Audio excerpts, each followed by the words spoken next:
Hello welcome to competitive exams library.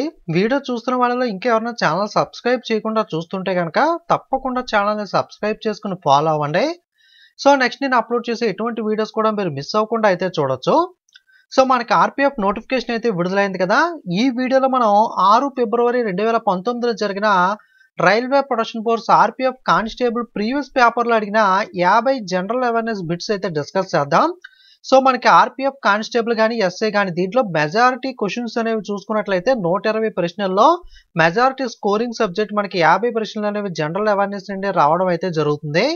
అలాగే మీకు paper అనేది ఇంగ్లీష్ తెలుగు 2 లాంగ్వేజ్లో కూడా వస్తుంది. మీకు ఇంగ్లీష్లో డిఫాల్ట్గా క్వశ్చన్స్ అనేవి డిస్ప్లే అవుతాయి.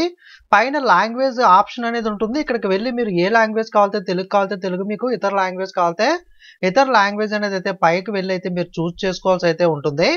ఇక క్వశ్చన్స్ డిస్కషన్లోకి వెళ్ళినట్లయితే the average salinity of the ocean seize, okay, మహాసముద్రాల యొక్క సగటు లవణీయత ఎంత ఉంటుంది అని అయితే అడిగారు. మనకి యావరేజ్ సాలినిటీ ఆఫ్ ఓషన్ అనేది 35 పార్ట్స్ పర్ 1000, ఓకే, 1000కి 35 పార్ట్లు అనేది మనకి లవణీయత అనేది సముద్రాల్లో అయితే ఉంటుంది. అలాగే అంటరానితనం నిర్మూలన భారత రాజ్యాంగంలోని ఏ ప్రాథమిక హక్కు కిందకి వస్తుంది?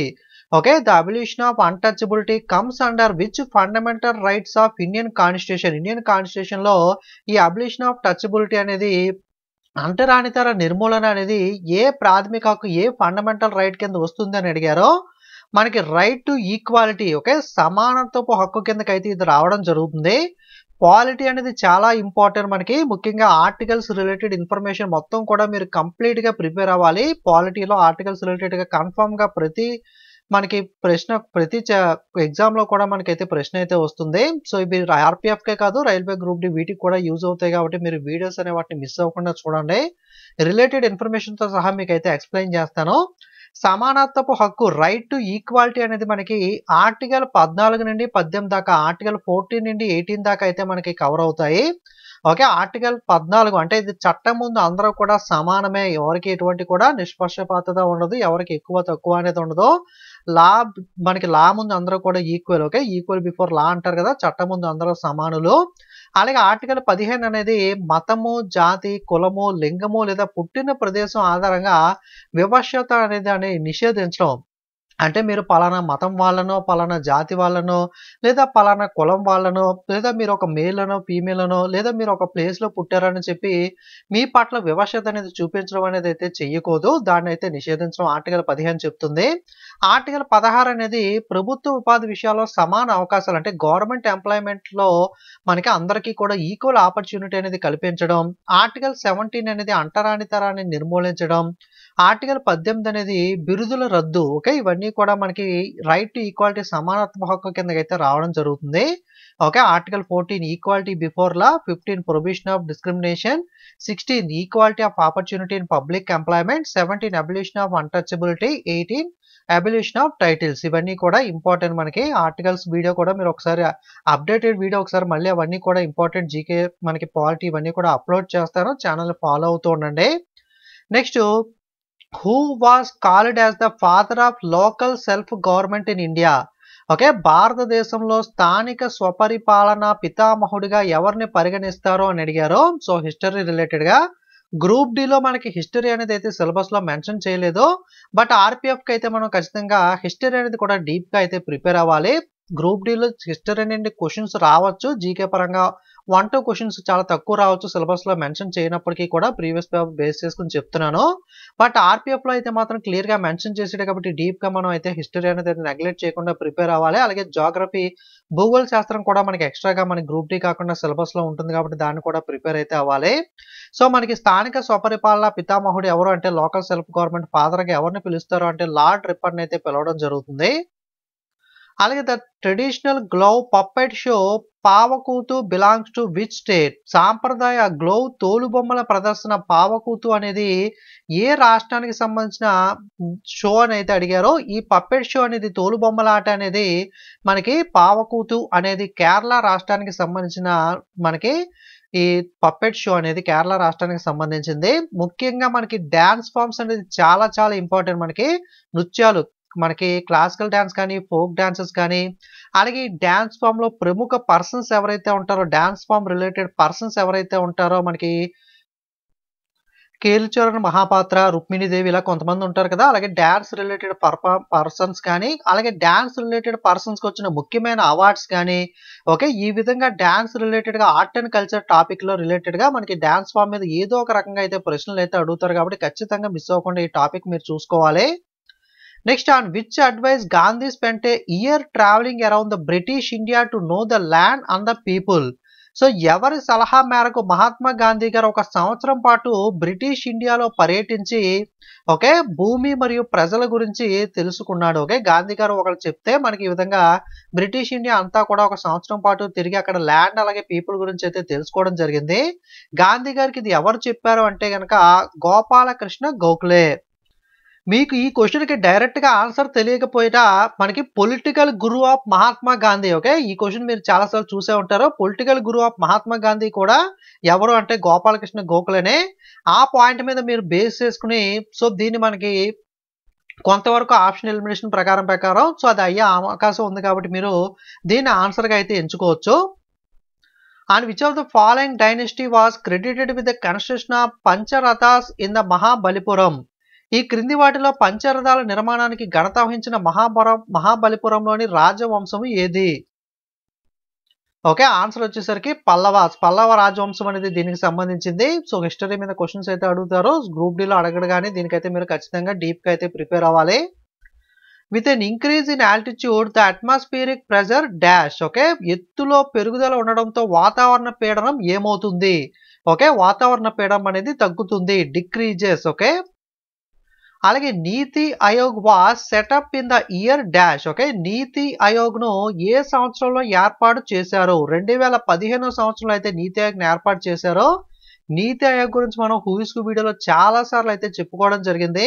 ఇండియాలో ప్లానింగ్ కమిషన్ ఆఫ్ ఇండియా అయితే ఉండేది, దాన్ని రీప్లేస్ చేస్తూ దాని స్థానంలో 1 జనవరి 2015 నీతి ఆయోగ్ అయితే తీసుకొచ్చారు. నీతి ఆయోగ్ లో నీతి యొక్క ఫుల్ ఫామ్ వచ్చేసరికి national institution for transforming India. NITI Aayog chairman ఎవరు అంటే ప్రధానమంత్రికి ఎవరైతే ఉంటారో వాళ్ళే నీతి ఆయోగ్ చైర్మన్ గా ఉంటారో. ప్రస్తుత నీతి ఆయోగ్ చైర్మన్ ఎవరు అంటే నరేంద్ర మోడీ. నీతి ఆయోగ్ వైస్ చైర్మన్ ఎవరు అంటే Suman K Bery. NITI Aayog CEO chief executive officer ఎవరు అంటే బివిఆర్ సుబ్రహ్మణ్యం. అలాగే Duleep trophy is associated with which of the following games or sports. Okay, Duleep trophy ఏ క్రీడకు సంబంధించిన ట్రోఫీ? ఓకే, దిలీప్ ట్రోఫీ అనేది మనకి క్రికెట్ కి సంబంధించిన ట్రోఫీ మనకి.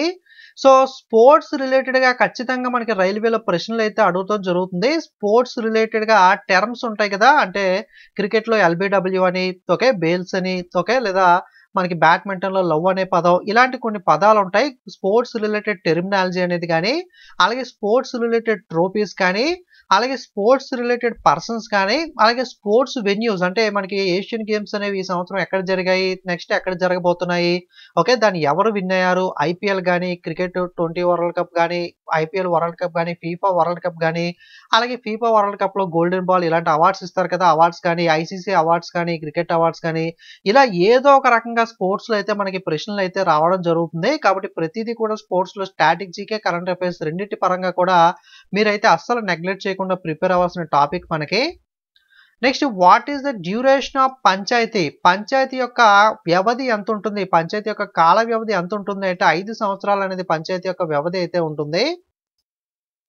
అలాగే the term socialist is the preamble was added in the which amendment of the Indian constitution. భారత రాజ్యాంగంలోని ఏ సవరణలో ప్రావాసికలో సోషలిస్ట్ అనే పదాన్ని చేర్చారు? ఓకే, సోషలిస్ట్ అనే వాడిని మనకి ప్రెమిబుల్లో మనకి ఏ సవరణ ద్వారా చేర్చారు అని అడుగుతున్నారు. 42వ రాజ్యాంగ సవరణ చాలా ఇంపార్టెంట్ ఇది. 42nd అమెండ్మెంట్ యాక్ట్ ద్వారా మనకి ప్రెమిబుల్లో సోషలిస్ట్ అనే పదాన్ని అయితే యాడ్ చేయడం అయితే జరిగింది.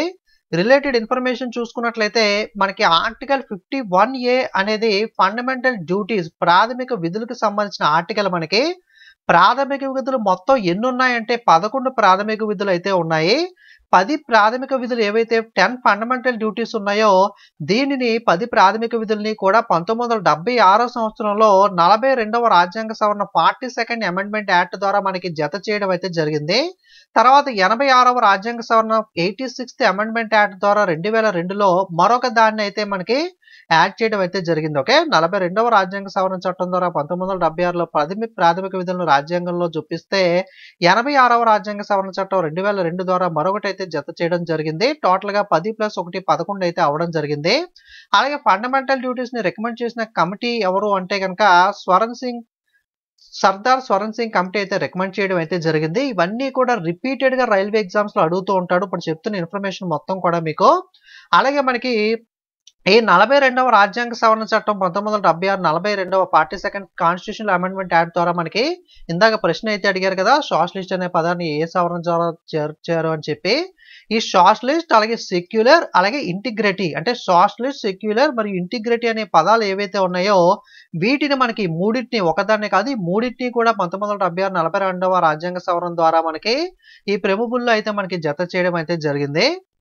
అలాగే మనకి 11 ప్రాథమిక విధులు అయితే చెప్పుకున్నాం కదా. సో ఈ ఫండమెంటల్ డ్యూటీస్ ఏవేంటి అని ఒకసారి గమనించినట్లయితే రాజ్యాంగం పట్ల అందరూ కూడా విధేయత అనేది కలిగి ఉండాలి. రాజ్యాంగ సంస్థలను, జాతీయ పతాకాన్ని, జాతీయ గీతాన్ని అయితే గౌరవించాలి. మీకు ప్రశ్న ఎలా అడుగుతాడంటే క్రింద ఒక 4 ఇచ్చి దీంట్లో ప్రాథమిక విధి కానిదేంటి, ప్రాథమిక విధి అయినదేంటి గుర్తించమని అయితే అడుగుతూ ఉంటాడు. స్వతంత్ర ఉద్యమాన్ని ఉత్తేజపరిచిన ఉన్నత ఆదర్శాలను గౌరవించాలి, అనుసరించాలి. దేశ సార్వభౌమత్వాన్ని, సమైక్యతను, సమగ్రతను గౌరవించాలి, కాపాడాలి. దేశ రక్షణకు, జాతీయ సేవకు ఎల్లప్పుడూ సిద్ధంగా ఉండాలి. భారత ప్రజల మధ్య సోదర భావాన్ని, సామరస్యాన్ని పెంపొందించాలి. మత, భాష, ప్రాంతీయ, వర్గ విభేదాలను అతీతంగా అయితే ఉండాలి. మన వారసత్వ సంస్కృతి గొప్పతనాన్ని గౌరవించాలి. అడవులు, నదులు, వన్యప్రాణులను కాపాడాలి. శాస్త్రీయ, మానవత, పరిశీలన, సంస్కరణ దృక్పథాల పట్ల సానుకూలతను పెంపొందించుకోవాలి. ప్రభుత్వ ఆస్తులను కాపాడాలి. అన్ని రంగాల్లోనూ దేశ ప్రతిష్టను పెంచడానికి కృషి చేయాలి. 6 నుండి 14 సంవత్సరాల వయసు ఉన్న పిల్లలకు పాఠశాలకు పంపడం తల్లిదండ్రుల సంరక్షకుల యొక్క విధి. ఈ 11 కూడా ప్రాథమిక విధుల కిందకైతే రావడం జరుగుతుంది. ఈ 10ని 42వ రాజ్యాంగ సవరణ ద్వారా 1976లో మనకి యాడ్ చేస్తే ఈ 11వది 6 నుండి 14 సంవత్సరాల వయసు ఉన్న పిల్లలు ఖచ్చితంగా మనకి స్కూల్కి పంపాలి అనే దాని మట్టుకు 2002లో మనకి 86వ రాజ్యాంగ సవరణ చట్టం ద్వారా మనకి 2002లో అయితే దీన్ని అయితే జత చేయడం అయితే జరిగింది. సో టోటల్గా 11 కూడా ప్రాథమిక విధులు అయితే ఉండడం జరిగింది. అలాగే ఫండమెంటల్ రైట్స్ కూడా ఒకసారి చూద్దాం. ఫండమెంటల్ రైట్స్ కూడా అడిగే అవకాశం ఉంది కదా, ప్రాథమిక హక్కులు అనేవి. సో ఈ ఫండమెంటల్ రైట్స్ అనేవి యాక్చువల్గా 7 ఉండేవి. ఆస్తి హక్కుని మనకి తొలగించడం జరిగింది. సో ఆస్తి హక్కును తొలగించిన తర్వాత ప్రస్తుతం మనకి 6 ప్రాథమిక హక్కులు మాత్రమే ఉన్నాయి. ఫండమెంటల్ రైట్స్ అనేవి 6 ఉన్నాయి. రైట్ టు ఈక్వాలిటీ, ఇది ఆర్టికల్ 14 నుండి 18 దాకా. Right to freedom, right against exploitation, right to freedom of religion, culture and educational rights, right to constitutional remedies. Okay, ఈ 6 కూడా ప్రస్తుతం ఫండమెంటల్ రైట్స్ కి అయితే ఉన్నాయి. ఓకే, ఈ 6 ప్రాథమిక హక్కులు ఒకసారి చూసినట్లయితే కనుక తెలుగులో సమానత్వపు హక్కు, స్వేచ్ఛ హక్కు, దోపిడీకి వ్యతిరేకంగా హక్కు, మత స్వేచ్ఛ హక్కు, సాంస్కృతిక మరియు విద్యా హక్కు, రాజ్యాంగ పరిష్కారాల హక్కు. ఓకే, ఈ 6 కూడా ప్రాథమిక హక్కులు అయితే ప్రెసెంట్ అయితే ఉండడం జరిగింది. నేను ఒకసారి అప్డేట్ చేసి ఆర్టికల్స్ వీడియో కూడా పాలిటీ డీటెయిల్ గా అయితే డిస్కస్ చేస్తూ ఒక వీడియో అప్లోడ్ చేస్తాను. దాంట్లో ఇవన్నీ కూడా మనం డీటెయిల్ గా మాట్లాడుకుందాం. నెక్స్ట్ మనకి Kimberly in south Africa is famous for. దక్షిణాఫ్రికాలో ఉన్న కింబర్లీ అనే ప్రదేశం దేనికి ప్రసిద్ధి గాంచింది అని అడుగుతున్నారు. ఇక్కడ ఎక్కువగా మనకి డైమండ్స్ అనేవి అయితే, వజ్రాలు అనేవి అయితే ఎక్కువగా ఫేమస్ అయితే అవుతుంది. సో మీరు సూర్య మూవీ చూసే ఉంటారు కదా, వీడియో అక్కడే, దాంట్లో కూడా డైమండ్స్ కోసం సౌత్ ఆఫ్రికా వెళ్తూ ఉంటారు కదా అక్కడ. సో ఈ డైమండ్స్ అనేవి కింబర్లీ అనే ప్రదేశంలో ఎక్కువగా ఫేమస్ మనకి. అలాగే మనకి Wembley stadium in London is famously known for which of the following game or sports. Okay, London లోని వెంబ్లీ స్టేడియం ఏ క్రీడకు చెందినది, ప్రసిద్ధి గాంచినది. ఓకే, ఈ స్టేడియంలో ఎక్కువగా ఏ క్రీడకు ఫేమస్ అయింది వెంబ్లీ స్టేడియం అంటే కనుక ఫుట్బాల్ కి ఎక్కువగా అయితే మనకి ఫేమస్ అయిన స్టేడియం. సో ఇందాక స్పోర్ట్స్ చాలా ఇంపార్టెంట్ చెప్పాను కదా, మనకి క్రికెట్ స్టేడియంస్ కానీ, మన ఇండియాలో ఉన్న ఇంపార్టెంట్ స్టేడియంస్ కానీ ఎక్కడెక్కడ ఉన్నాయి, అలాగే ప్రపంచవ్యాప్తంగా ఉన్న ముఖ్యమైన స్టేడియంస్ కూడా మనకైతే ఒకసారి చూసుకోవాలి. అలాగే who solemnly resolved the Indian constitution, భారత రాజ్యాంగానికి సంబంధించి ప్రశ్న అయితే అడిగారో. By the people of India. Okay, so ఇదైతే ఆన్సర్ అయితే అవుతుంది. సో ఒకసారి ఆప్షన్స్ చూసుకోండి. Next who said the home rule is my birth right and I shall have it. Okay, home rule నా జన్మ హక్కు, నేను దానిని పొందుతాను అనే వాక్యాన్ని ఎవరు చెప్పారో అని అడిగారో. సో మనకి రాజకీయ నాయకులు ఎవరైతే ఉంటారో, మనకి స్వతంత్ర ఉద్యమంలో పాల్గొన్న వాళ్ళు ముఖ్యంగా కొన్ని స్లోగన్స్ అయితే ఇవ్వడం జరుగుతుంది. అవి చాలా ఇంపార్టెంట్, అడుగుతూ ఉంటాడు. సో ఈ స్లోగన్ ఎవరు చెప్పారంటే బాలగంగాధర్ తిలక్ గారు అయితే చెప్పడం జరిగింది. సో యాక్చువల్గా స్లోగన్ అనేది ఎలా ఉంటుందంటే, స్వరాజ్యం నా జన్మ హక్కు, నేను దానిని పొందుతాను, Swaraj is my birth right and I shall have it అని ఉంటుంది. బట్ క్వశ్చన్ పేపర్లో ఎలా అడిగారంటే home rule is my birth right and I shall have it అని అడిగారు. సో అలాగే హోమ్ రూల్ ఉద్యమాన్ని స్థాపించింది ఎవరు అంటే అన్ని బెసెంట్, తర్వాత బాలగంగాధర్ తిలక్ గారు కూడా ఈ హోమ్ రూల్ ఉద్యమాన్ని అయితే మనకి ముందుకు తీసుకువెళ్ళడం అయితే జరిగింది. ఓకే, సో ఇంపార్టెంట్ స్లోగన్స్ కూడా చూసుకోవాలి. అలాగే who among the following gave the famous speech at the parliament of the world religious in Chicago in 1893. మనకి చికాగోలో ప్రపంచ మతాల పార్లమెంట్లో ఎవరు ప్రసిద్ధ ప్రసంగం అనేది 1893లో చేశారు అంటే కనుక మనకి స్వామి వివేకానంద గారు అయితే చేయడం జరిగింది. Okay, my dear brothers and sisters అని చెప్పి అయితే అక్కడ చేయడం జరిగింది. సో అక్కడైతే చాలా ఫేమస్ అయితే అయింది ఆయన ఇచ్చిన స్పీచ్ అనేది, స్వామి వివేకానంద గారు చికాగోలో ఇచ్చిన స్పీచ్ గురించి. సో మీరు అలా చాలా చిన్నప్పుడు క్లాస్లో కూడా చదువుకునే ఉంటారు. అలాగే what type of justice is guaranteed in the preamble of constitution of India, భారత రాజ్యాంగ పీఠికలో ఏ రకమైన న్యాయం అయితే హామీ ఇవ్వబడింది అని అడుగుతున్నారు. So social, economic and political justice అనేది అయితే ఇవ్వడం జరిగింది. ఇది ఒకసారి నాకు కొంచెం డౌట్గా ఉంది, క్వశ్చన్ అనేది క్లారిటీగా లేదో ఒకసారి మీరు చెక్ చేయండి. యాక్చువల్గా మనకి భారత రాజ్యాంగ ప్రవేశంలో కొన్ని ముఖ్యమైన కీలక పదాలు మనం గమనిస్తే మనకి సోరిజియన్, సౌరభామ్యం, సోషలిస్ట్, సెక్యులర్, లౌకికవాదం, డెమోక్రటిక్, ప్రజాస్వామ్యం, రిపబ్లిక్, గణతంత్ర, జస్టిస్, న్యాయం, లిబర్టీ, స్వేచ్ఛ, ఈక్వాలిటీ, సమానత్వం, ఫ్రెటర్నిటీ, సోదరభావం అనేవి అయితే మనకి రాజ్యాంగ ప్రవేశికలో అయితే కొన్ని కీలక పదాలు అయితే ఉన్నాయి. సో ఒకసారి చూసుకోండి. ఇది the race of my life is autobiography of dash. The race of my life అనేది ఎవరి యొక్క ఆత్మకథ అని అడుగుతున్నారో, మనకి మిల్కా సింగ్ గారి యొక్క ఆత్మకథ. సో బుక్స్ అండ్ ఆథర్స్ కూడా చాలా ఇంపార్టెంట్ టాపిక్ మనకి. ఈ బుక్స్ అండ్ ఆథర్స్ లో స్టాటిక్ జీకే పరంగా అంటే స్టాటిక్ బుక్స్ అనేవి ఫేమస్ స్పోర్ట్స్ పర్సన్స్ ఎవరైతే ఉంటారో వాళ్ళ యొక్క పుస్తకాలు, వాళ్ళ యొక్క ఆటోబయోగ్రఫీస్ కానీ, బయోగ్రఫీస్ కానీ, వాళ్ళ యొక్క ఆత్మకథలు. ఓకే, అలాగే ఫేమస్ పర్సన్స్ యొక్క మనకి ఆటోబయోగ్రఫీస్ కానీ, బయోగ్రఫీస్ కానీ. ఓకే, నెక్స్ట్ వచ్చేసరికి ఫేమస్ పర్సన్స్ రాసిన పుస్తకాలు అంటే చేతన్ భగత్ కానీ, అరుంధతి రాయ్ కానీ, ఇలాంటి ఫేమస్ ఆథర్స్ రాసినవి, బూకర్ ప్రైజ్ ఇండియా నుండి విన్ అయినవి, ఇలాంటి స్టాటిక్ బుక్స్ అండ్ ఆథర్స్ అడుగుతూ ఉంటాడు. అలాగే హిస్టరీ రిలేటెడ్గా అంటే కాళిదాసు ఇలాంటి వాళ్ళు రాసిన పుస్తకాలు అడుగుతూ ఉంటాడు. అలాగే రీసెంట్గా లాస్ట్ 6 months 1 yearలో లాంచ్ అయిన ఫేమస్ బుక్స్ ఏవైతే ఉంటాయో ఓకే అటువంటి పుస్తకాలు అడుగుతూ ఉంటాడు. సో ఇవన్నీ కూడా మనం అయితే ఇటువంటివన్నీ పుస్తకాల రచయితలు అనేది చూసుకోవాల్సి అయితే ఉంటుంది. అవి కూడా నేను అన్నీ ఆల్రెడీ అప్లోడ్ చేశాను. ఒకసారి మళ్ళీ రీఅప్డేట్ చేసి ప్రతి టాపిక్ కూడా అప్లోడ్ చేయడానికి అయితే ప్రయత్నిస్తాను. ఛానల్ అయితే ఫాలో అయితే ఉండండి. సో నేను ప్రతిదీ కూడా ఎఫర్ట్ పెట్టి మీకోసం క్లారిటీగా క్వశ్చన్స్ తెలుగులో కూడా కన్వర్ట్ చేసి, తెలుగులో మీకు ఎవరు కూడా వీడియో చేయలేదు, నేను తెలుగులో పేపర్స్ దొరకనప్పటికీ కూడా మీకు ట్రాన్స్లేషన్ చేసి ఎఫర్ట్ పెట్టి అయితే ఈ విధంగా మీకు చేస్తున్నాను కాబట్టి, రిలేటెడ్ ఇంపార్టెంట్ ఇన్ఫర్మేషన్ కూడా ప్రొవైడ్ చేస్తున్నాను కాబట్టి నాకు కొంచెం మళ్ళీ నెక్స్ట్ ఇంకా మరిన్ని వీడియోస్ ఇలాంటివి చేయాలి అంటే, ఇంట్రెస్ట్ రావాలంటే కనుక ఈ వీడియోకి 1000 లైక్స్ టార్గెట్ అయితే ఇస్తున్నాను. 1000 లైక్స్ చేయండి. అలాగే 10,000 వ్యూస్ అనేవి ఎప్పుడైతే ఫినిష్ అవుతాయి, 1000 లైక్స్ అండ్ 10,000 వ్యూస్ అనేవి, అప్పుడు నేను నెక్స్ట్ వీడియోస్ అయితే అప్లోడ్ అయితే చేస్తాను. ఎందుకంటే నాకు కూడా కొంచెం మోటివేషన్ అయితే ఉండాలి కదా, కాబట్టి ప్రతి వాళ్ళు చూస్తున్న వాళ్ళందరూ కూడా వీడియోని లైక్ చేసి షేర్ చేయండి. ఓకే, మినిమం చాలా తక్కువ ఇస్తున్నాను టార్గెట్ అనేది. So French open singles title మనకి 2017లో ఎవరు గెలుచుకున్నారు అని అయితే క్వశ్చన్ ఇచ్చారు. ఎందుకంటే ఇది 2019 పేపర్ కాబట్టి, బట్ నేను 2023 అని అయితే చేంజ్ చేశాను. సో 2024 ఇంకా జరగలేదు కదా. 2023లో ఫ్రెంచ్ ఓపెన్ అయితే నోవాక్ జోకోవిచ్ అయితే గెలుచుకోవడం జరిగింది. సో యాక్చువల్గా 2017లో అయితే అప్పట్లో రఫేల్ నదాల్ అయితే గెలుచుకున్నాడు. బట్ పాత అనవసరం కాబట్టి మనకి పాత పేపర్లో ఉన్నవి 2003 అయితే చేంజ్ చేయడం జరిగింది, కరెంట్ అఫైర్స్ బిట్స్ కాబట్టి. సో స్పోర్ట్స్ రిలేటెడ్ ఇటువంటి మనకి గ్రాండ్ స్లామ్స్ టైటిల్స్ కానీ ఎవరెవరు గెలుచుకున్నారు, అలాగే మనకి ప్రతిదీ కూడా కన్ఫామ్గా అయితే స్పోర్ట్స్ రిలేటెడ్గా అయితే మనం చూసుకోవాలి. A significant step towards the providing the elementary education to all children in the age of group of 6 to 14 years by 2010 was dash. 6 నుండి 14 సంవత్సరాల వయసు గల పిల్లలందరికీ ప్రాథమిక విద్యను అందించడం కోసం ప్రారంభించిన పథకం ఏది అని అయితే అడుగుతున్నారు. సర్వశిక్ష అభియాన్ అయితే మనకి 2010లో అయితే తీసుకురావడం జరిగింది కదా. ఓకే, సో గవర్నమెంట్ స్కీమ్స్, కేంద్ర ప్రభుత్వ పథకాలు కూడా చాలా ఇంపార్టెంట్, అడుగుతూ ఉంటాడు.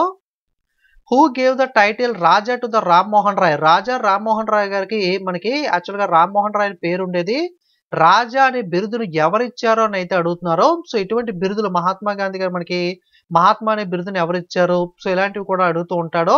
ఓకే. సో ఖచ్చితంగా మనకి బిరుదుల గురించి కూడా చూసుకోవాలి. రామ్మోహన్ రాయ్ గారికి రాజా అనే బిరుదును మనకి అర్బర్ 2 అయితే ఇవ్వడం అయితే జరిగింది.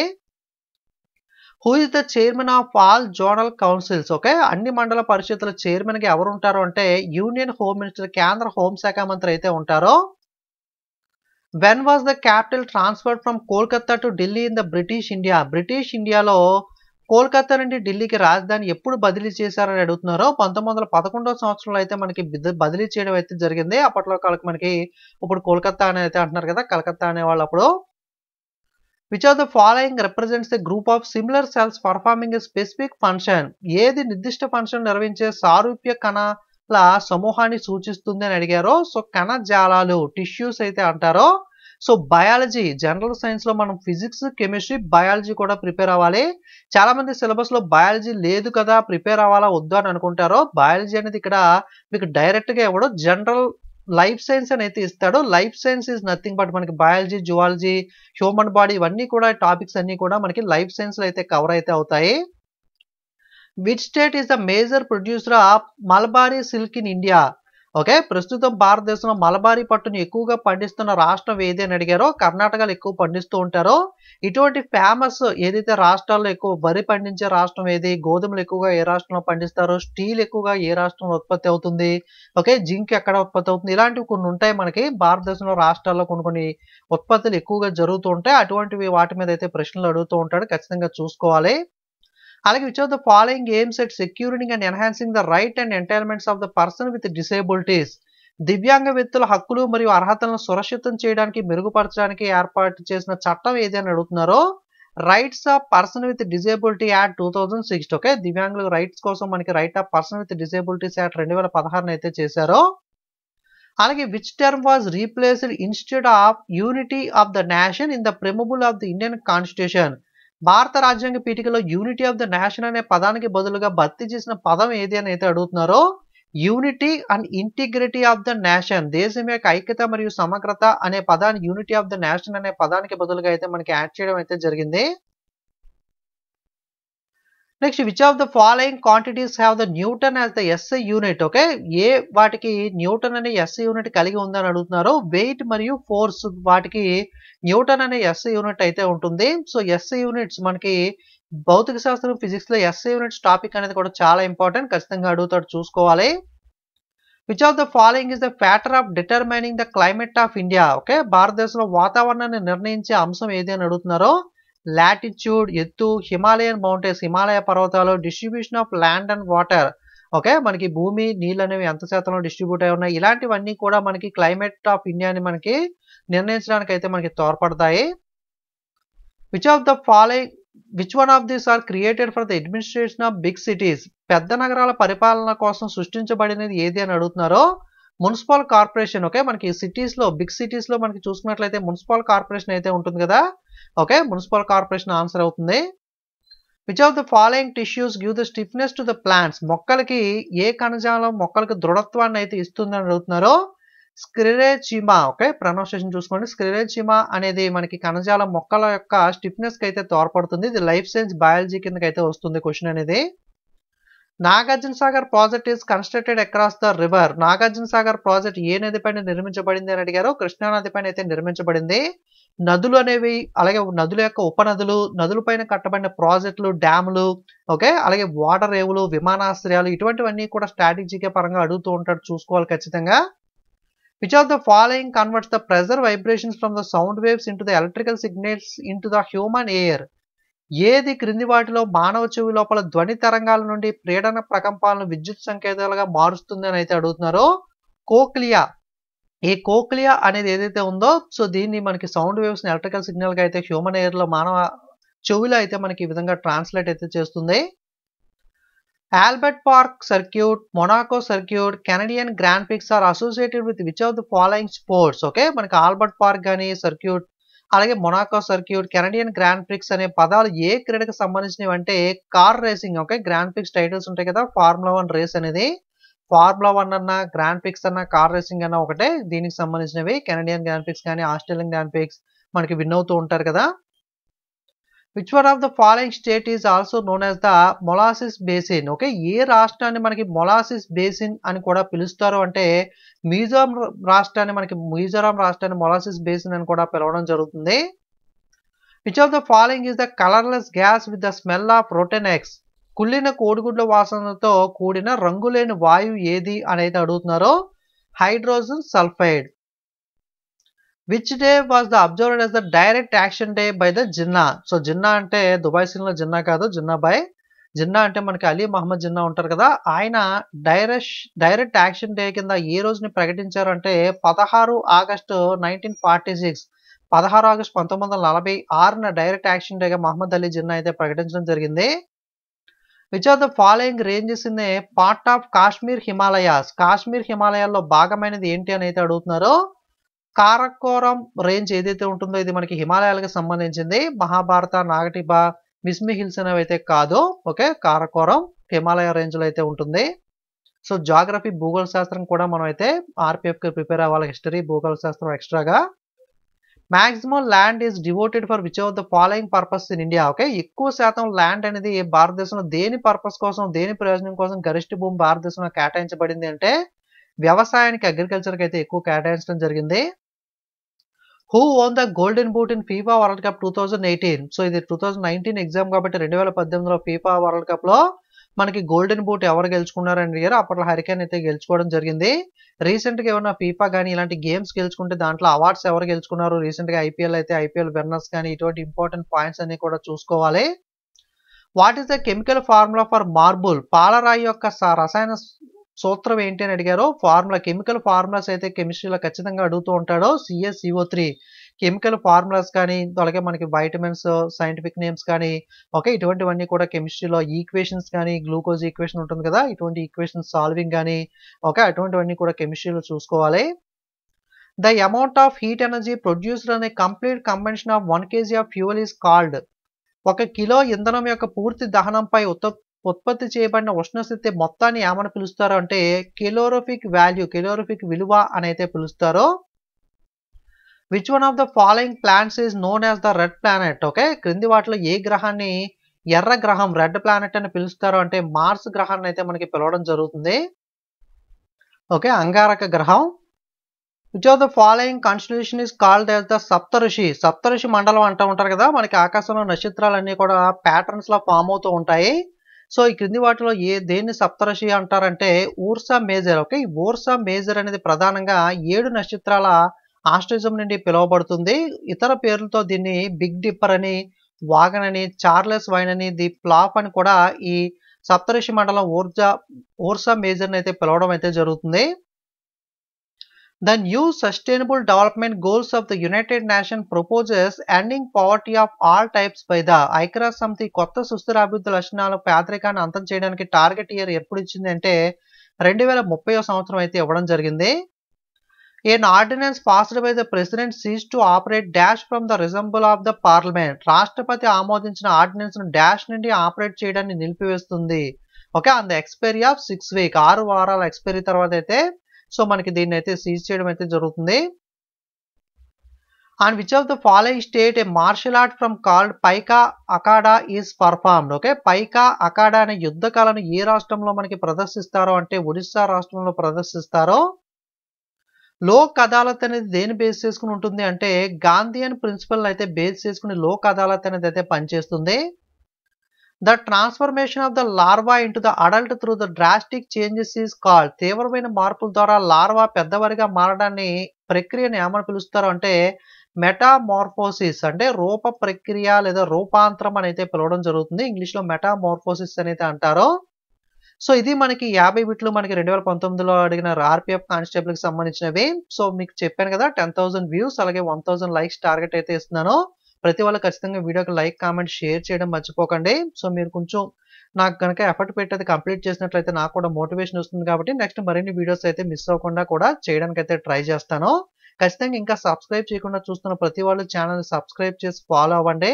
అలాగే వాట్సాప్, టెలిగ్రామ్, ఇన్స్టాగ్రామ్ లింక్స్ కూడా డిస్క్రిప్షన్ లో ఉంటాయి. అందులో కూడా ఫాలో అయినట్లయితే మీరు ఎటువంటి అప్డేట్స్ కూడా మిస్ అవ్వకుండా అయితే తెలుసుకోవచ్చు. Okay, thanks for watching.